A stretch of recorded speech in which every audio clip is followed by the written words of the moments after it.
আর খবর আর বলিস না, একটা ঘটনা শুনবি? মনে পড়লো হঠাৎ। কি? সেদিন আমি আর শুভজিৎ বিয়ে বাড়িতে গেছিলাম। হ্যাঁ, ঘটনাটা শুনেছিস? কি রে বলবো? না না ভাই বলবি না, না না বলতে বলবি না, বলবি না, বলবি না। ওই বল বল বল শোন বল। তাহলে, তুই চুপ করে থাক। এ ভাই বলিস না রে।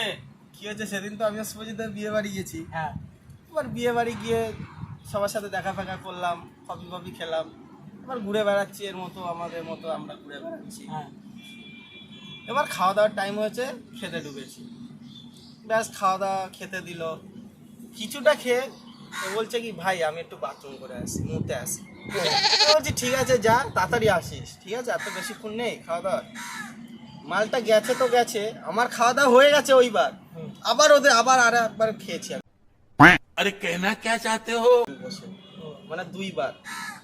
এবার খেয়ে দে গেলাম, ফোন করছি, আমার ফোনও ঢুকছে না।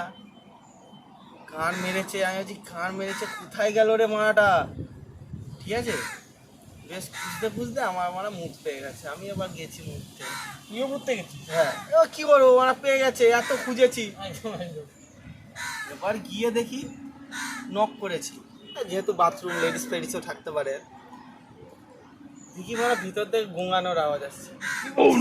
করেছে পাড়া যে হালকা করে যে ঠেললাম, দরজাটা খুলে গেল।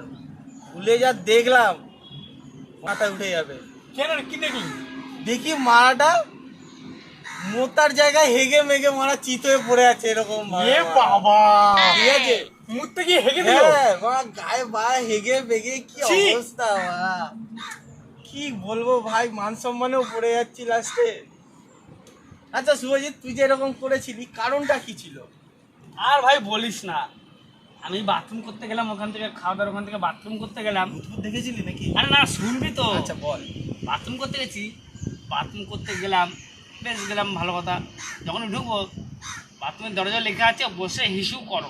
হ্যাঁ, বসে ইস্যু করো। আমি যথারীতি চেনটা খুললাম, বসে হিসু করলাম, হিসু করতে গেছি আর কি।